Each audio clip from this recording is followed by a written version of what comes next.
আজকের দুপুরের মেনুতে রয়েছে স্পেশাল ডিশ। আজকে বানানো হচ্ছে চিংড়ি মাছের মালাইকারি। মালাইকারিটা কিন্তু আজকে একটু লাল লাল বানানো হয়েছে, সাদা নয়, যাতে যেমন সাদা হয় সেরকম নয়। বেশ বড় বড় চিংড়ি।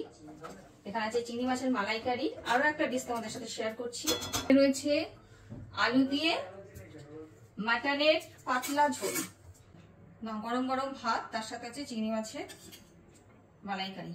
খেয়ে দেখো, এটা আমার মেয়ের জন্য। মামা দেখো তো খেয়ে কেমন হয়েছে। ওকে, এটা আমার বাবার জন্য। গরম গরম মাটন, গরম গরম যা খাবে তাই ভালো লাগবে। একটা মাটন দিলে কি হয়, দুটো খাও। মাটন খাবে?